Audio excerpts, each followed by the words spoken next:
Une sonde à tête plate avec un type d'examen musculo-squelettique est utilisée pour réaliser une échographie du tendon sous-scapulaire. Le patient est assis avec la main paume vers le haut, reposant sur le genou. Le médecin échographe est positionné devant le patient et la sonde doit être appliquée transversalement sur la tête de l'humérus avec le marqueur d'orientation dirigé vers la droite du patient. Le muscle deltoïde apparaît comme la structure la plus superficielle. Le trochin et le trochiter hyperéchogène clair de l'humérus entourent le tendon du biceps de forme ovale. Le bras est ensuite tourné vers l'extérieur pour faire apparaître le tendon sous-scapulaire en forme de bec d'oiseau lorsqu'il s'insère dans le trochin.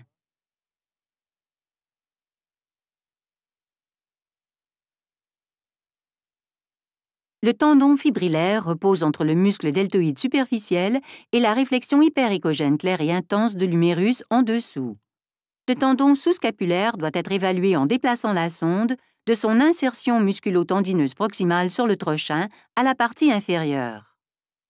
Le médecin échographe peut exercer une légère résistance contre le bras du sujet pendant la rotation interne pour mettre en évidence une pathologie importante. La sonde est ensuite tournée à 90 degrés dans le sens horaire pour évaluer le tendon sous-scapulaire avec une vue à axe court. Notez les 3 différents faisceaux de tendons visibles sur l'axe transversal. Le muscle deltoïde apparaît comme la structure la plus superficielle. Le trochin et le trochiter hyperéchogène clair de l'humérus entourent le tendon du biceps de forme ovale. Le sous-scapulaire repose sous le muscle deltoïde. Le tendon sous-scapulaire approche le processus coracoïde hyperéchogène clair par une rotation interne et externe et peut être une cause de pincement coraco-huméral.